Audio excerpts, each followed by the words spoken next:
So I just realized I had my mic muted for the last several videos I've posted. I don't know whether Zoom must have done that, maybe, or something. I don't know. But yeah, so I just did some silent films. I did watch, there was a guy who does public speaking. He's an Asian guy with really like choppy hair, like kind of all over the place. Like my friend Holly used to have really cool, like she was Hispanic and she had jet black, beautiful hair, and she always had this like, not quite, somehow she pulled it off so it didn't look like some sort of 90s emo holdover. But anyway, that guy recommended, if you wanted to improve your public speaking, to record yourself and listen to just the audio and then listen to just the video and sort of look at them critically and independently, which I thought was interesting. So maybe I'll do that. Get a sense of how good my facial acting is. Who's in Sunset Boulevard? Oh no. Her? Oh my God, what's her name? It doesn't matter. Okay, so my monologue, I guess, honestly, I felt like I did so good. I've kind of given up on having this one memorized. Maybe I shouldn't do that. But so I still have it pulled up. That lamp. All right, and sing. Is that what you said at the end? Or the action, I guess, is what you said at the beginning.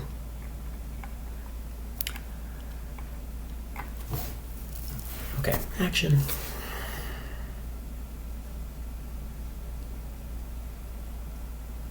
I thought about what you said the other day about my painting, and I stayed up half the night thinking about it,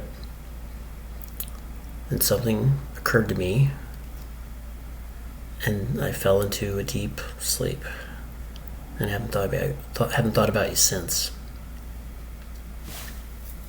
You want to know what occurred to me?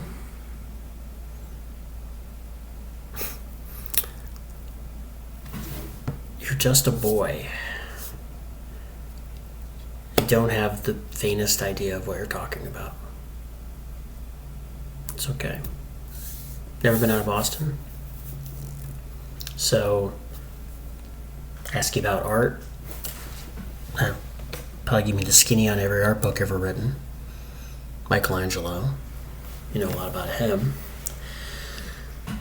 Life's work, political aspirations, sexual orientation, him and the Pope, all works, right? But you can't tell me what it smells like in the Sistine Chapel. How it feels to stand in that beautiful space. Look up at that beautiful ceiling. If I ask about women, probably give me a syllabus of your favorites. May even have been late a few times. But you can't tell me how it feels to wake up next to a woman and be truly happy. You're a tough kid. Ask about war. Probably throw Shakespeare at me, right? Once more into the breach, dear friends. But you've never been near one. Ever held your best friend's head in your lap, watching him gasp his last breath, looking to you for help? I ask you about love, you probably quote me a sonnet. But you've never looked at a woman and been totally vulnerable. Known someone who could just level you with their eyes. Feeling like God had put an angel on earth just for you, could rescue you from the depths of hell. And you wouldn't know how it felt to be her angel. And to have the love for her to be there for anything. Forever. Through cancer. You wouldn't know about sleeping sitting up in a hospital room for 2 months because the doctors knew the term visiting hours didn't apply to you.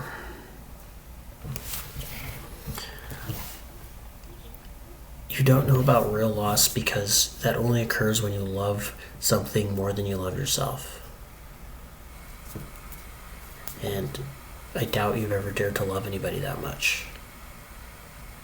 I look at you and I don't see an intelligent, confident man. I see a cocky, scared shitless kid.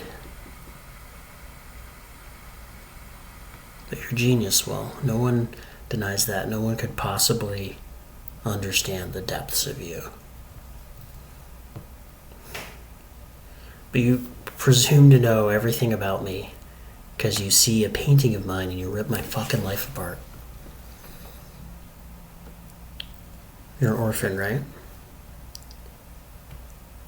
You think I know the first thing about how hard your life has been, how you feel, who you are because I read Oliver Twist? Does that encapsulate you? Personally, I don't give a shit about any of that because you know what? There's nothing I can learn from you that I can't read in a fucking book. Unless you want to talk about you. Who you are. And I'm fascinated. I'm in. But you don't want to do that, do you, sport?